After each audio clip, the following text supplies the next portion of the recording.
We tried to get pregnant for about 8 years, and every year I would just wait for the Lord to bless us with the child that we always wanted to have. Our journey group played a crucial role. They prayed for us a lot. They were there to love on us and just be there for us. And it would be hard at times when pregnancies would pop up around me and baby showers. I kept wondering when was my turn going to come. And she had come to a point where she just resigned herself that they just weren't going to have children.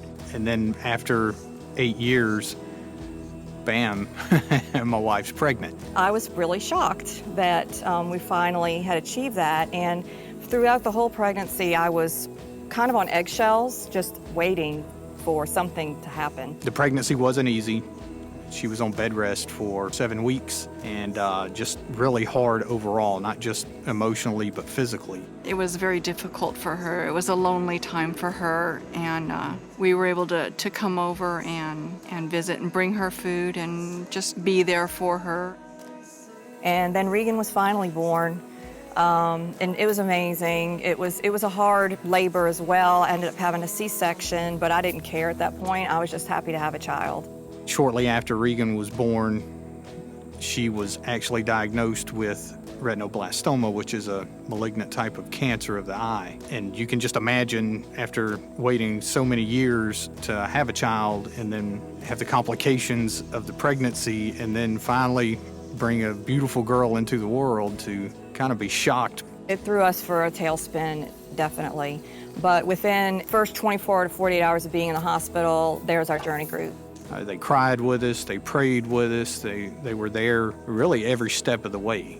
The hardest thing was when Kristen would ask, why would God do this to me after 8 years of not being able to have a child? And sometimes she just needed to vent her frustrations. She would call some of us on the phone and talk for an hour at a time. And sometimes you didn't know what to say except, I'll pray with you.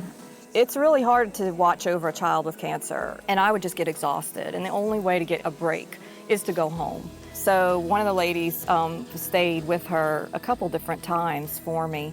And people would bring meals, which was always welcome in a hospital. Just whenever we needed anything, all we had to do was ask. Some of the ladies would ride with her every time Kristen would have to go take her for chemotherapy because there were days where she would have to have 5 days in a row. Randy, being in the military, he was pulled away at times. And so we just had opportunities to step in and help either with cutting the grass or maybe doing some minor maintenance things around the house for Kristen. You just can't process it all.